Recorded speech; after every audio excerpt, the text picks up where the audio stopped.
Voilà, vous vous souvenez qu'on parle d'Élie. 1 Roi 18, 1. On est arrivé maintenant sur le... Bien des jours s'écoulèrent, et la parole de l'Éternel fut ainsi adressée à Élie, dans la 3e année. Va, présente-toi devant Akab, et je ferai tomber de la pluie sur la face du sol. Et Élie alla pour se présenter devant Akab. La famine était grande à Samarie. Amen. Pour la 3e fois, la parole de l'Éternel va être adressée à Élie. L'heure est venue pour laquelle Élie a été préparé par Dieu. L'expérience et la connaissance qu'Élie a acquis vont lui permettre de se présenter devant Akab. Mais vous savez que la connaissance, comme l'expérience, nécessite une préparation. On ne peut pas servir sans préparation. Il nous faut acquérir de l'expérience dans plusieurs domaines. Domaine pratique, domaine matériel, domaine spirituel. C'était vrai pour Élie et c'est vrai pour chacun d'entre nous. Nous avons besoin d'acquérir des qualités dans tous les domaines. Le serviteur de Dieu, le chrétien doit être capable de servir dans tous les domaines de sa vie. Voilà pourquoi Dieu a envoyé Élie dans la solitude du torrent. Élie a appris la nécessité de la communion personnelle avec Dieu et aussi il a appris comment Dieu est capable de donner quand il n'y a rien. C'est important ça, de savoir que Dieu donne aussi quand il n'y a rien. Puis Dieu va lui ordonner de se rendre à Sarepta, on l'a vu ensemble, et là il va apprendre la dépendance. Il dépendait de Dieu, ça c'est pas difficile de dépendre de Dieu, mais maintenant il va dépendre d'une femme. Et il faut savoir qu'à cette époque, vous savez qu'on échangeait les femmes contre un chameau, ou que sais-je encore, mais Élie, Dieu va lui dire, j'ai ordonné à une femme veuve de te nourrir. C'est l'apprentissage de l'humilité. Et il va expérimenter que sa présence sera une bénédiction pour cette femme, en retour, pour son fils et pour toute sa famille. Et puis Élie, chez la veuve de Sarepta, va connaître le Dieu du miracle. Comme je vous l'ai dit la dernière fois, jamais il n'y a eu de résurrection de mort. La toute première résurrection de mort à la suite d'une prière, c'est avec Élie. Jamais ça ne s'était fait auparavant. Et là, il y a une image, en tout cas pour moi, de la vie qui triomphe de la mort. Et Dieu prépare son serviteur parce qu'après sa visite avec Akab, il va voir le peuple d'Israël qui est mort spirituellement revenir à la vie et expérimenter un des plus grands réveils de l'histoire. Quand Dieu est avec une personne, tout devient possible. Et Élie va donc obéir ici pour la 3e fois. J'ai voulu noter cela, il y a une constante dans la vie d'Élie, c'est l'obéissance. L'obéissance, pas à n'importe quoi, ni à n'importe qui, mais l'obéissance à la parole de Dieu. Et son obéissance provient d'une confiance totale en Dieu. Et je dirais que pour nous, chrétiens, notre manque d'obéissance et notre manque d'expérience et de connaissance viennent parce qu'on ne connaît pas réellement Dieu. Si nous connaissions Dieu comme Élie le connaissait, alors il y aurait beaucoup de choses où nous ne serions plus ni dans la crainte, ni dans le doute. Mais ce qui m'a frappé, c'est qu'avant de se présenter devant Akab, Élie va devoir subir plusieurs événements. Et je dirais que Dieu va disposer les événements pour que la rencontre avec Akab soit possible et qu'elle soit surtout conforme au plan que Dieu a établi. Et pour cela, Dieu va se servir d'un homme dont on va parler ce soir, Cet homme, il s'appelle Abdias. Et il y a dans 1 Roi 18, à partir du verset 3, je ne vais pas le lire, ça serait trop long, mais il y a 13 versets qui nous parlent de cet Abdias. D'abord, le nom d'Abdias. La Bible cite au moins 13 Abdias. Vous ne le saviez pas, mais il y a au moins 13 Abdias qui sont nommés dans la Bible. Mais celui qui nous intéresse, c'est le gouverneur du palais d'Akab. Il n'est pas le prophète Abdias qui a donné son nom à un petit livre de la Bible parmi les petits prophètes. On peut décrire cet Abdias, qui nous concerne ce soir, comme un palmier au milieu du désert. C'est un homme pieux, craignant l'Éternel, qui est isolé au sein d'une cour apostate, au sein de l'apostasie et de l'idolâtrie. Et il me rappelle un peu les chrétiens d'aujourd'hui. Nous sommes dans un milieu hostile, dans un milieu d'apostasie, d'idolâtrie, quand je pense qu'on a dit que Maradona, c'était un dieu. C'est pas de l'idolâtrie, ça? Vous voyez, ça n'a pas changé. Parmi un peuple, Abdias est parmi un peuple qui ne se souciait aucunement du Dieu vivant. Vous pensez que nos contemporains se soucient de Dieu? Dans leur grande majorité, ils ne se soucient pas de Dieu.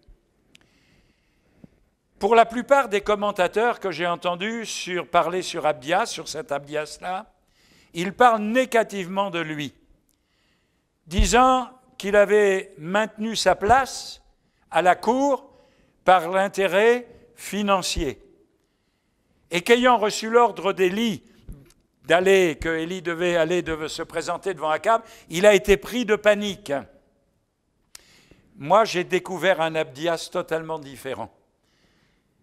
Spurgeon disait, Abdias était un croyant effacé, mais fidèle et affermi. En tout cas, c'est une preuve qu'Élie n'est pas resté tout seul. Il y avait au moins Abdias. Bon, il y en aura plus après, vous connaissez l'histoire. Mais quand je regarde les chrétiens d'évidence qui sont capables de venir à la réunion de prière, je me sens un peu comme Élie. Et heureusement que vous êtes là, parce que je me dis que je ne suis pas tout seul. Et je pense qu'il y a aujourd'hui encore des gens qui sont prêts à recevoir le message divin.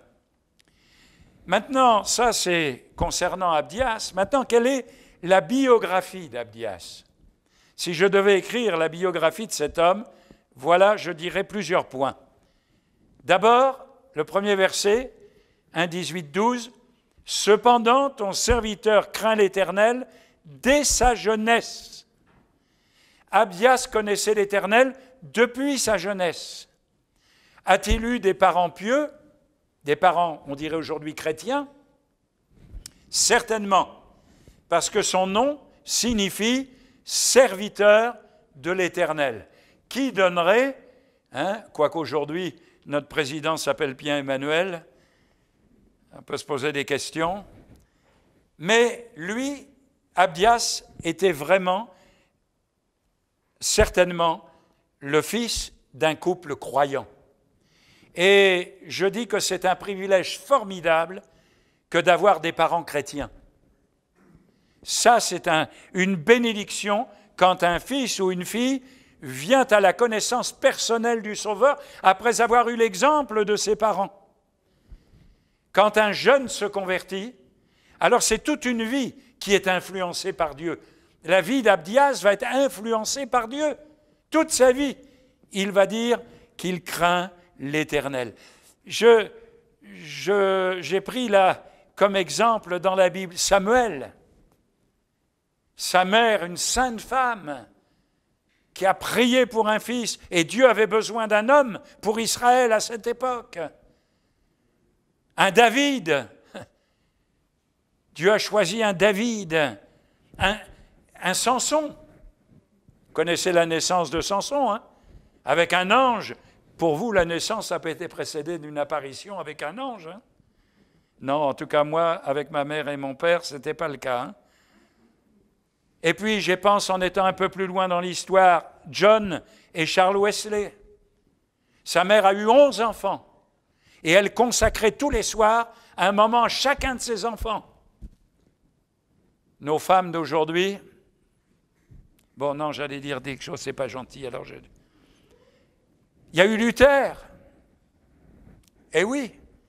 Calvin, Moody, Hudson Taylor, Spurgeon. Tous ces hommes, et je pourrais, l'Épître aux Hébreux dont notre frère a lu un texte, dit les myriades de ces témoins, de ces gens qui ont été influencés par leur mère, par leur père. C'est un privilège formidable d'avoir des parents chrétiens, d'être né dans une famille chrétienne, une vraie famille chrétienne. Parce qu'il y en a qui se disent chrétiens, mais quand les enfants parlent de ce qui se passe à la maison, on peut en douter. Converti au printemps de sa vie. Quel dommage que je n'ai pas saisi cette occasion.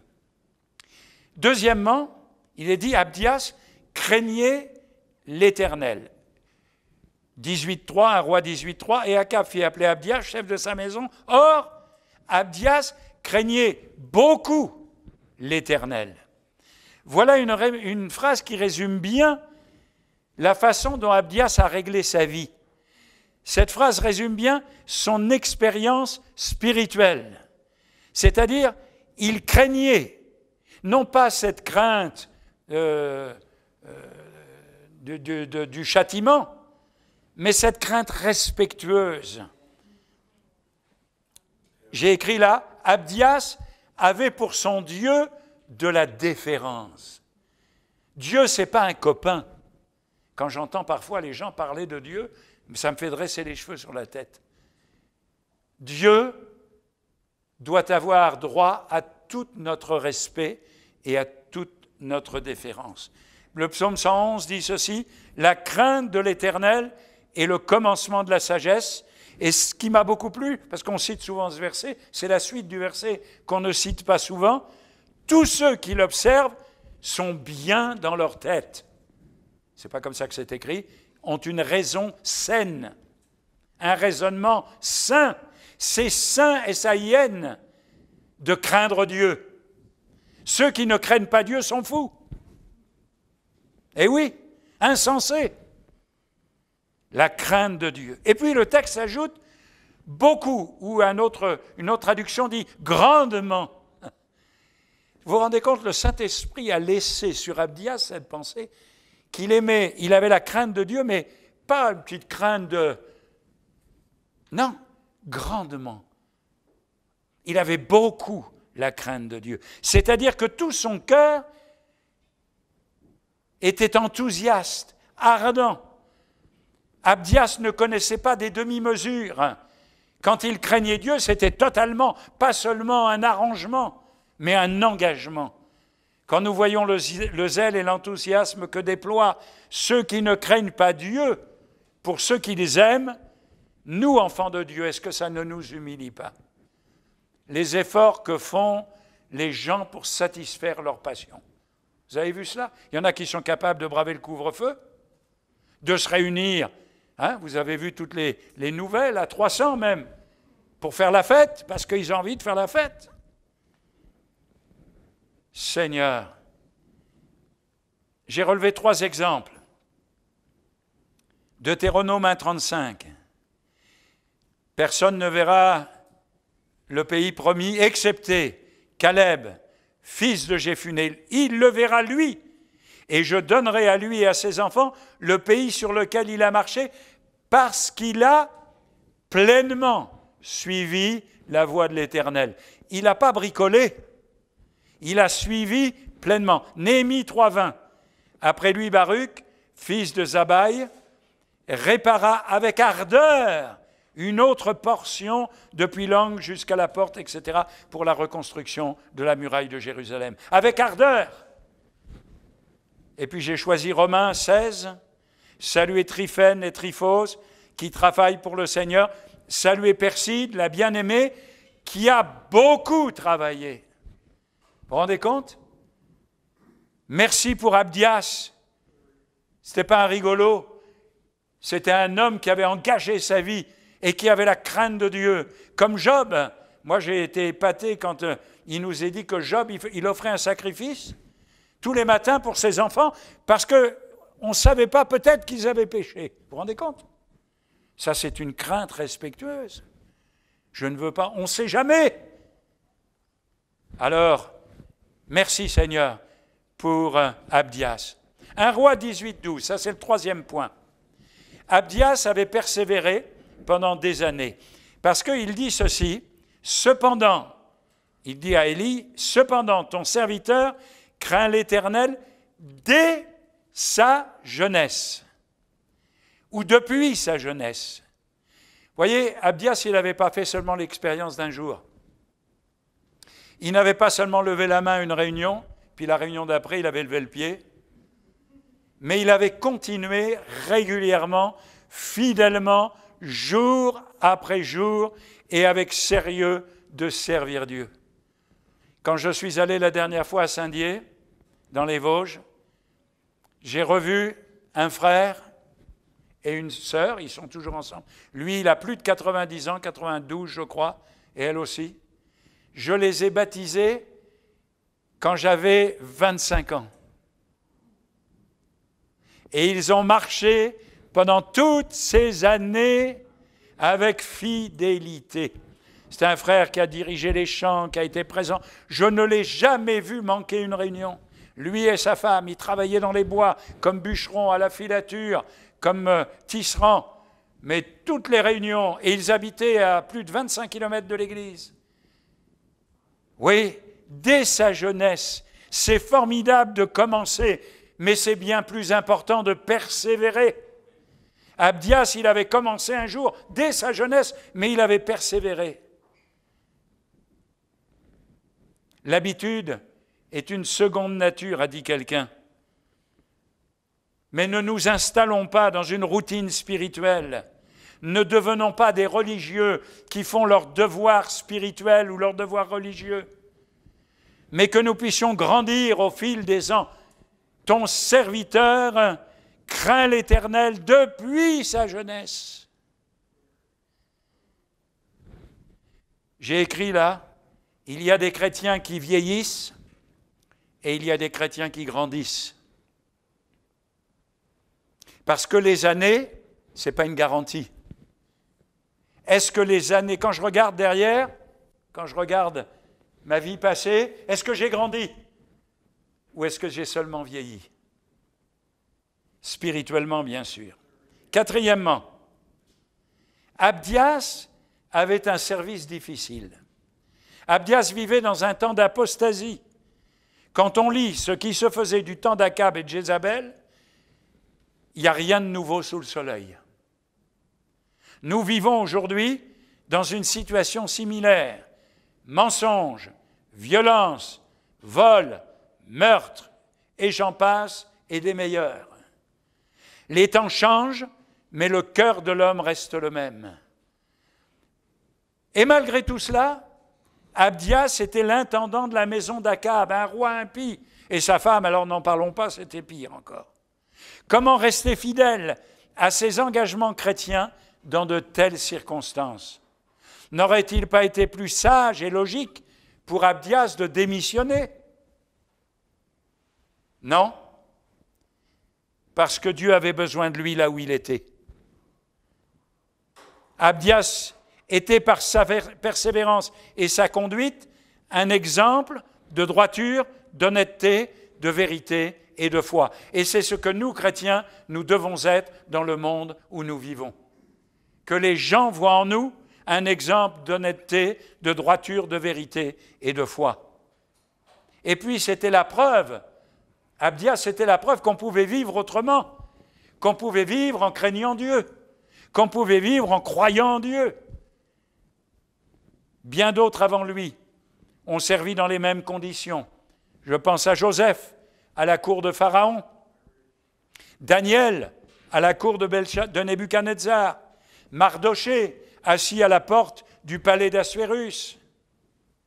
Et puis la Bible nous dit, et ça me réjouit beaucoup, que dans la maison de César à Rome, il y avait des chrétiens.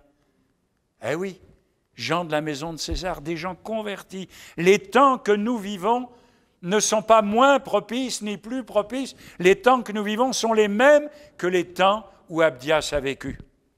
Cinquièmement, Abdias était renommé comme celui qui marchait avec Dieu. Nous sommes tous connus pour un point particulier. Je vais vous citer quelques exemples. Si je dis Noé, qu'est-ce que vous dites? Voyez, on connaît Noé parce qu'on connaît son arche. Si je vous dis David, vous allez dire Goliath. Si je dis Nicodème, il est venu voir Jésus de nuit, oui, nouvelle naissance. Si je dis Zachée, quand je suis allé à Jéricho, on m'a montré l'arbre, mais après, je n'ai pas cru que c'était celui de Zachée. Ils ont dû le replanter avec le temps.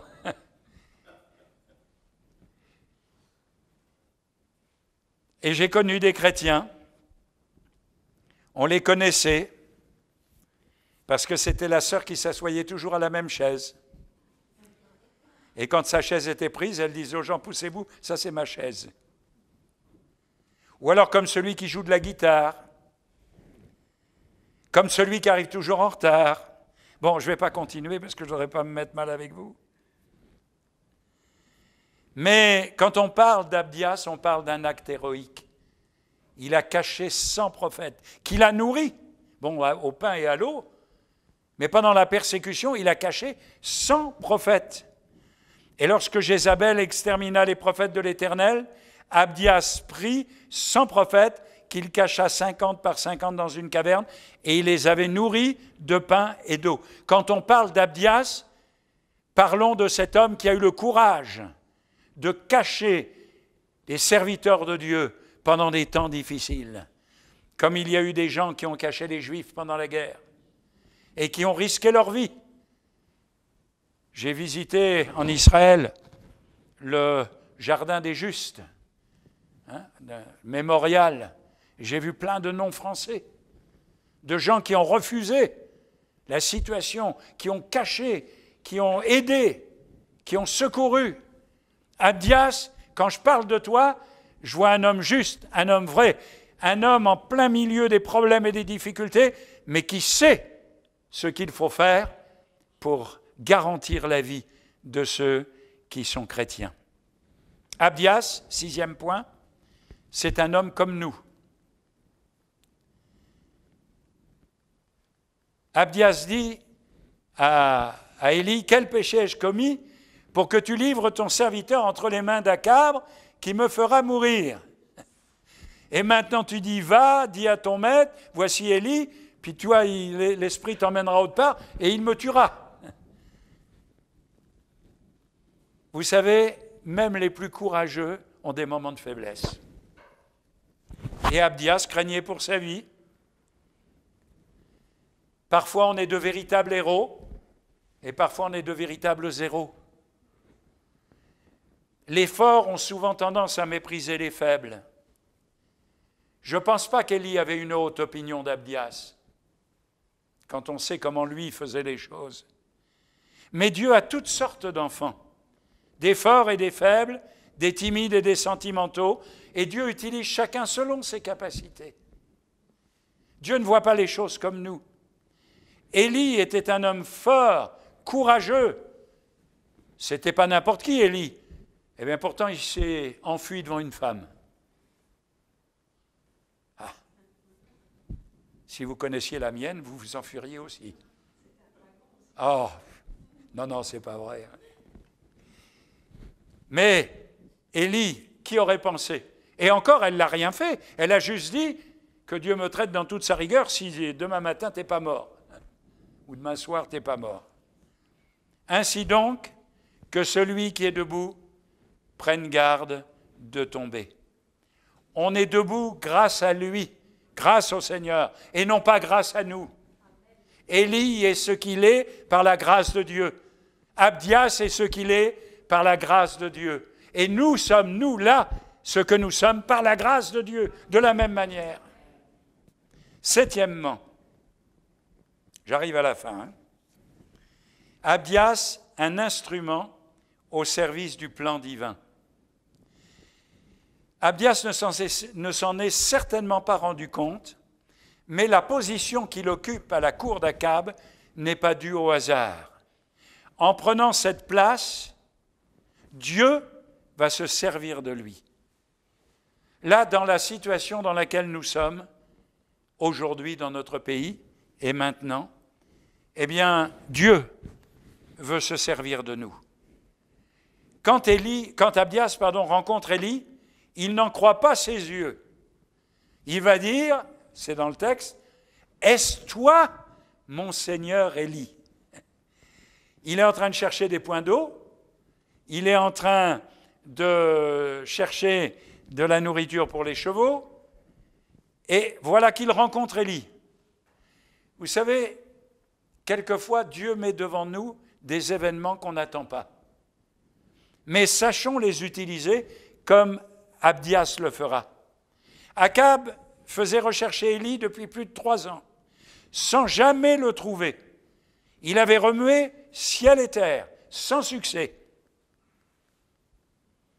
Et Abdias dira à Élie, « L'Éternel est vivant, il n'est ni nation, ni royaume, où mon maître n'est envoyé pour te chercher. Et quand on disait que tu n'y étais pas, il faisait jurer le royaume et la nation que l'on ne t'avait pas trouvé. » Dieu se laisse trouver par ceux qui le cherchent. Mais il se laisse aussi trouver par ceux qui ne le cherchent pas. Eh oui. Et ce n'est pas Abdias qui gère les événements, et encore moins Akab et Jézabel qui sont maîtres du temps, mais c'est Dieu seul. Et pour Élie, comme pour Akab et pour Israël, le temps est venu pour que les choses changent. Dieu va dire à Abdias par la bouche d'Élie, « Abdias, j'ai un travail pour toi. Tu vas aller trouver Akab et tu vas lui dire qu'Élie va venir lui parler. » Élie avait un plan. Nous le verrons quand il parlera avec Akab. Un plan qui allait mettre un terme à la sécheresse. Mais pour s'approcher d'Akab, il fallait un homme sûr. Il fallait quelqu'un en qui Élie pouvait avoir confiance. Parce que on cherchait Élie par tout le royaume, et qui aurait épargné la vie d'Élie s'il l'avait trouvé pour l'amener à Akab? Vous savez, comme dans les westerns, mort ou vif. Si quelqu'un avait rencontré Élie, autre qu'Abdias, il aurait pu tuer Élie. Et Élie n'aurait pas atteint le but que Dieu lui avait fixé. Pour obtenir, j'allais dire le rendez-vous, pour obtenir la visite auprès du roi, pour approcher Akab, il fallait une personne de confiance.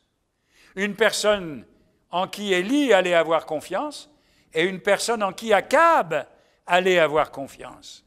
Qui était mieux placé qu'Abdias pour faire cet intermédiaire. L'obéissance d'Abdias à la parole d'Élie fut le prélude de la glorieuse victoire que nous verrons samedi prochain sur le mont Carmel. Que Dieu soit béni. Amen.